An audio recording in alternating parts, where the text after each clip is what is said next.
Rakan-rakan, hari ini saya nak review satu produk yang untuk saya memang berbaloi lah.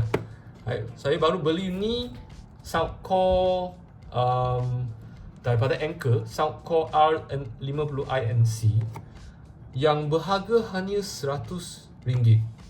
Okay, mengapa saya highly recommend produk ni? Okay, sebelum tu saya nak buka tengok. Saya dah buka sebelum ni, saya nak tunjuk saja kepada kamu semua apa dekat dalam dia. Tadi ada sarung, saya dah buka sarung tu.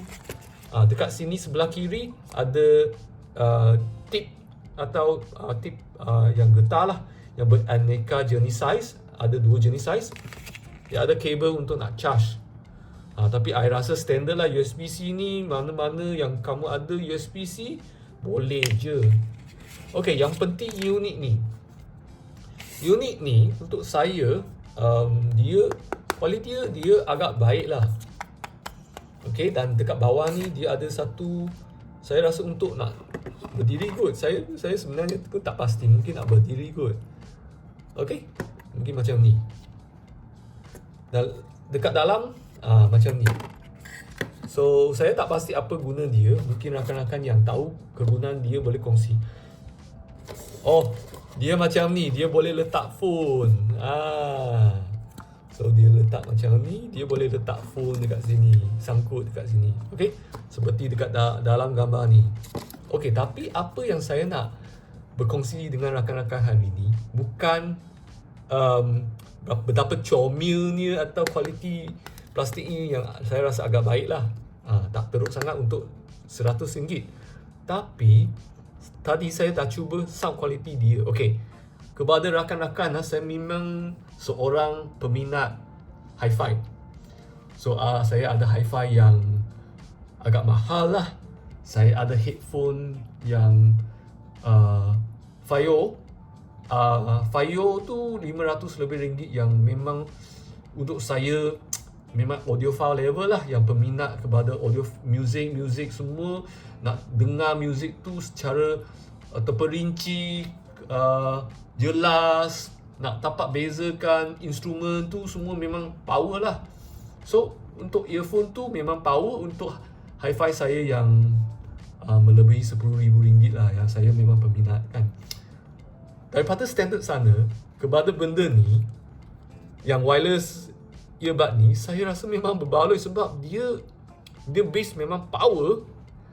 Power dia memang yang power baik lah, dia bukan yang power teruk. Dia punya bunyi tu jelas. So bila kita dengar lagu clear. Saya terperanjat sikit sebab saya tak jangka ini. Saya beli untuk bini saya sebab saya sudah ada yang jenis wire yang Moondrop Q2. Itu memang saya minat lah, yang RM70 lebih. Memang minat, memang untuk saya dia dah dekat-dekat dengan audiophile level lah. Tapi ini untuk wireless yang ada active voice noise cancellation ni memang best lah. I dah tadi cuba nak connect Bluetooth pun senang. Okay, ini saya baru beli saja tau, baru sampai.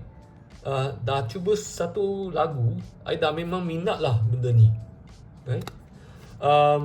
So kalau berapa bateri dia tahan tu I pun tak tahu sangat lagi. I kena explore. Dekat sini 10 jam dia boleh tahan, tapi 45 jam dengan case. So I rasa case tu boleh bagi dia 45 jam punya battery charge kot. Okay, saya tak pernah ada earbuds. Semua benda ni saya tak mahir sangat lah. Saya lebih fokus kepada kualiti bunyi saja.